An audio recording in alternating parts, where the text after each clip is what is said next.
All right, and any advice for future human rights advocates out there? I think take the long view, right? I think that it's very easy to get discouraged looking at the state of the world today, or the sometimes incremental progress or even backsliding that occurs in respect to protection of human rights.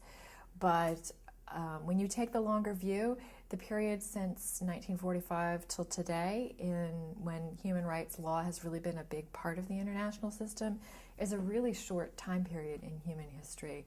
And I think it's really too soon to sort of declare human rights a failure or a passing fad. I think if you look at something like the abolition of slavery, which is something that I've studied in my academic work, there were many times in the 19th century when abolitionists were trying to eliminate the transatlantic slave trade, when they were ready to give up, and when they would say, we've been at it for 50 years and nothing's happened, and so we should just move on to other things. And only with the benefit of hindsight can you see that it was good that they didn't give up, that they were in fact able to put an end to slavery in that form. Not that there aren't forms of forced labor today that are extremely troublesome, but that when you take the long view, who would have guessed, even in the 1980s, that all the countries that have transitioned to more democratic systems now would have made those transitions. I don't think people would have predicted that. And so I would say, try to think of the glass as half full rather than half empty. So one piece of advice that I would give is the need for human rights advocates to be as familiar as possible with the context or contexts in which they seek to work. So if you're interested in the right to health in poor communities of immigrants in the United States, I would say spend time with poor communities of immigrants in the United States. If you're interested in the right to freedom of expression in Egypt or in Chicago or in Mexico, you should spend time understanding those circumstances, those situations. I think, unfortunately, much of the study of human rights focuses on the legal framework, the treaties, the norms, and not enough of it focuses on the practice.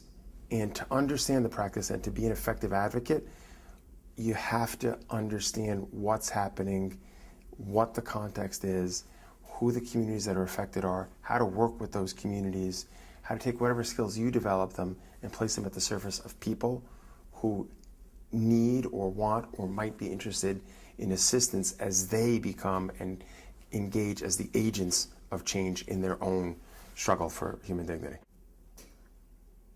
I think it's important to be creative in the ways in which you advocate for human rights, and to not always think of the courts as either the only answer or the final answer to especially systemic human rights violations. I think you need a lot of good humor, because it's mostly a losing battle, and then there's some good victories. But in general, I think that it's important to think of the human rights movement as a holistic enterprise that includes lobbying, protests, political negotiations, advocacy before even public relations advocacy might be almost as important as a good case before a court. So I would say be creative and don't necessarily use only legal tools. Use other tools and get to know the communities that you're intending to help and represent, because very often creativity with the communities that have lived with violations for a very long time turns out to be extremely productive. Great. Thank you so much for your time. Thank you. This was great.